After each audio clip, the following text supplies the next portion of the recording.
I'll tell you a story first, and then you'll understand the reason why I came to the decision I came to. So, when I was 18 years old, I got a tattoo of a cross on my right arm, and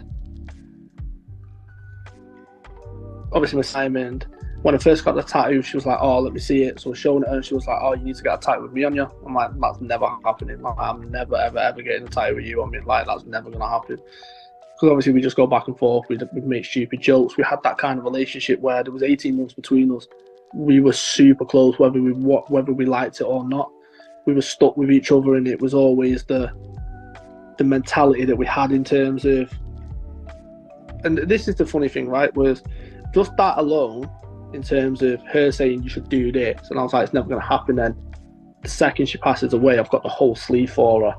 Like, that was the first, and it sounds mad, but when she passed away, it was randomly one of the first things that popped into my head. I was like, I'm gonna have to get that tattoo now, and it kind of like made me smile and laugh at a time when I probably needed it. With the foundation was people. I need to be careful when I say this, but we seem to be in a world now where mental health is a very popular thing. I see it all the time in terms of people just quickly throw the mental health card. People, I've got mental health issues, and it winds me up in a way because there's people that are sat in actual mental health institutions that would do anything to get themselves out, but they can't.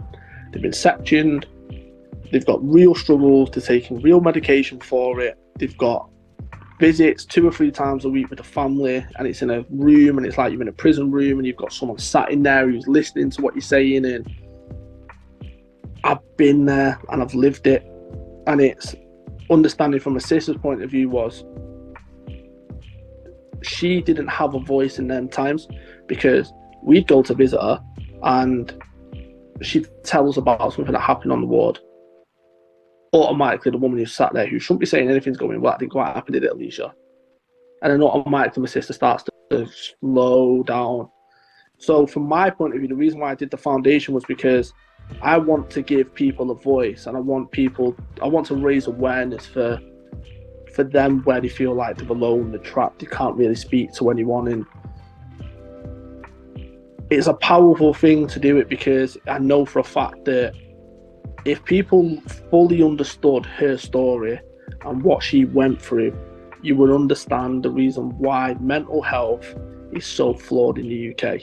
Why mental health hospitals are being put on BBC Panorama. The hospital my sister was at was on a Panorama episode because of how badly they were treating the staff, or how badly they were treating the patients. And you, from the outside looking in, unless you've experienced it, you don't realise the amount of mishaps and horrible things that happen in there. So with the foundation, is I wanted to give my sister the limelight that she deserves, because unfortunately that light was taken from her and it was dimmed when she was in them mental health institutions, and I wanted her to shine bright. So that's the reason why I did it in the end, was because I thought, no, I'm stubborn, I'm as stubborn as her, I'm not going away, I'm not letting this situation go.